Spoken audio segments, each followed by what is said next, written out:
প্রিয় দেশবাসী, আসসালামু আলাইকুম। আমি আপনাদের পান্না ভাই বলছি আমেরিকা থেকে। আমার আজকের ভিডিওর বিষয়বস্তু আওয়ামী লীগ।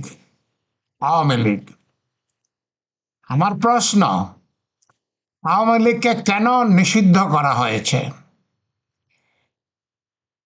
সাম্প্রতিককালে বিএনপি সরকার আওয়ামী লীগকে ঢালাওভাবে নিষিদ্ধ করেছে। কেন? আমি মনে করি এটা ঠিক করে নাই। আওয়ামী লীগের মধ্যে অধিকাংশই ভালো, সব আওয়ামী লীগের তো অপরাধী নয়। আমার হিসাবে শতকরা 90 জন আওয়ামী লীগ ভালো। তারা কেন নিষিদ্ধ থাকবেন? তারা তো কোনো দোষ করেন নাই। বিনা অপরাধে তাদেরকে কেন শাস্তি দেওয়া হবে? আওয়ামী লীগের মধ্যে হয়তো শতকরা 10 জন অপরাধী হতে পারেন। যারা অপরাধ করেছেন তাদের বিচার হোক, যারা অপরাধ করেছেন তাদের বিচার হোক, কিন্তু ঢালাওভাবে সমস্ত আওয়ামী লীগকে কেন নিষিদ্ধ করা হবে? কেন তাদের রাজনীতি করার অধিকার হরণ করে নেওয়া হবে? বাংলাদেশের প্রত্যেকটা নাগরিকের রাজনীতি করার অধিকার আছে। আওয়ামী লীগ কিছুই দোষ করে নাই যে তাদেরকে ঢালাওভাবে নিষিদ্ধ করা হবে। যারা দোষ করেছে তাদের শাস্তি দেন, তাদের বিচার করেন। তারা যদি বিচারে দোষী সাব্যস্ত হয় তাদেরকে শাস্তি দেন। কিন্তু ঢালাওভাবে তো বাংলাদেশ সরকার আওয়ামী লীগকে নিষিদ্ধ করে দিতে পারে না। প্রায় 3-4 কোটি আওয়ামী লীগার আছেন, তার মধ্যে কয়জন অপরাধ করেছেন? 3-4 কোটি আওয়ামী লীগের মধ্যে কয়জন অপরাধ করেছেন? 5,000, 10,000, 15,000, 20,000? কতজন অপরাধ করেছেন? হতে পারে যে তারা শতকরা 5 জন মাত্র অপরাধ করেছেন, শতকরা 90 জন ভালো। তাহলে এই যে ঢালাওভাবে আওয়ামী লীগকে নিষিদ্ধ করা হলো, তাতে কি হলো? বাংলাদেশের বাংলাদেশের জনগোষ্ঠীর একটা বড় অংশকে রাজনীতি থেকে দূরে সরাইয়া দেওয়া হলো। সেটা অন্যায়, সেটা ঠিক না। আমি কি বলতে চাচ্ছি? আমি বলতে চাচ্ছি আওয়ামী লীগকে ঢালাওভাবে নিষিদ্ধ আমি চাই না। আমি মনে করি আপনারাও চান না। তার মানে কি আমরা আওয়ামী লীগকে ঢালাওভাবে নিষিদ্ধ চাই না। এই আইন বাতিল করা হোক, এই আইন বাতিল করা হোক, এবং অনতিবিলম্বে নিরপরাধ আওয়ামী লীগারদের রাজনৈতিক অধিকার ফিরিয়ে দেওয়া হোক। নিরপরাধ আওয়ামী লীগারদের রাজনৈতিক অধিকার ফিরিয়ে দেওয়া হোক। এই অন্যায় বেশি দিন চলতে দেওয়া যায় না। এই অন্যায় বেশি দিন চলতে দেওয়া যায় না। আওয়ামী লীগ কোনো এক সময় জামাতে ইসলামীকে নিষিদ্ধ করেছিল। তারা সাংঘাতিক রকমের অন্যায় করেছিল। সেটা আওয়ামী লীগ জামাতে ইসলামকে নিষিদ্ধ করলেই কি আওয়ামী লীগকে নিষিদ্ধ করতে হবে? না, করতে হবে না, করতে দেওয়া হবে না।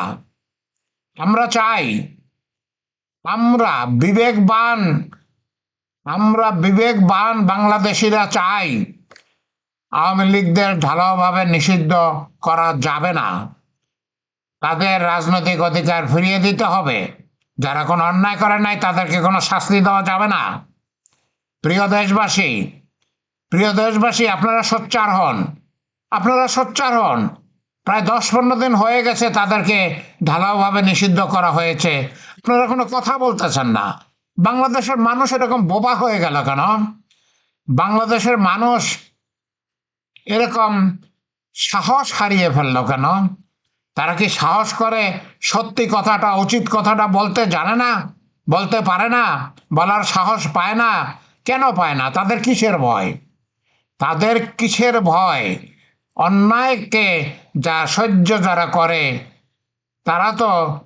তারাও অন্যায়কারী। অতএব আমরা সাধারণ মানুষ, আমরা অন্যায়কারী হতে চাই না।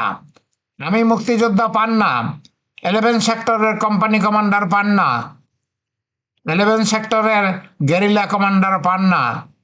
ভারতে ট্রেনিং নিয়েছি, কর্নেল তাহারের সাথে সম্মুখ সমরে 11 নম্বর সেক্টরে যুদ্ধ করেছি।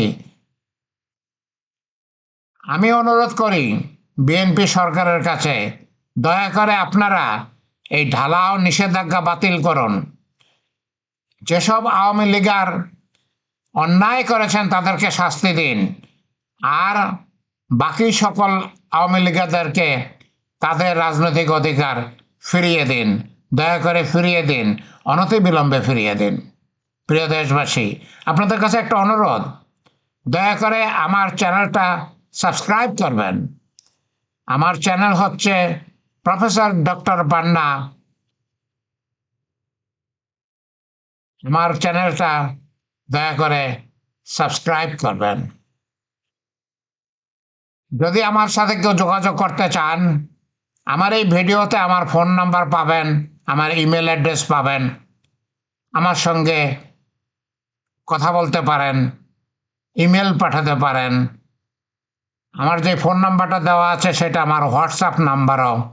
কেউ যদি আমার সাথে যোগাযোগ করতে চান, যোগাযোগ করতে পারেন।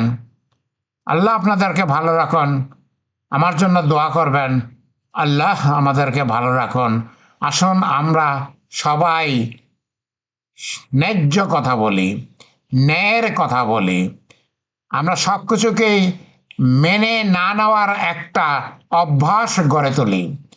আমরা স্বাধীন দেশের স্বাধীন নাগরিক, আমরা কারো কাছে পরাধীন নই। আমি 36 বছর যাবৎ আমেরিকায় থাকি, কিন্তু বাংলাদেশকে বড়ই ভালোবাসি, বড়ই ভালোবাসি। এই দেশের জন্য আমি জীবন দিতে গিয়েছিলাম যখন আমি বিশ্ববিদ্যালয়ের ছাত্র ছিলাম। 1971 সালে আমি ঢাকা বিশ্ববিদ্যালয়ের প্রাণীবিদ্যা বিভাগের ছাত্র ছিলাম।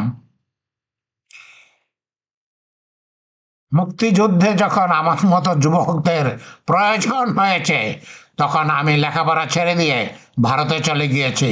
ভারতে ট্রেনিং নিয়েছি, 11 সেক্টরে যুদ্ধ করেছি, কোম্পানি কমান্ডার হিসেবে দায়িত্ব পালন করেছি। প্রিয় দেশবাসী, আসুন আমরা সবাই ভালো থাকি, আমরা সবাই ভালো থাকি। শুধু গুটিকতক লোক ভালো থাকবে আর সবাই খারাপ থাকবে, সেটা হতে দেওয়া যায় না। আসুন আমরা সবাই ভালো থাকি, আসুন আমরা একে অপরের জন্য দোয়া করি, একে অপরকে সাহায্য করার চেষ্টা করি। আল্লাহ আমাদের সহায় হন, আল্লাহ আমাদের সহায় হন। আমিন, আমিন।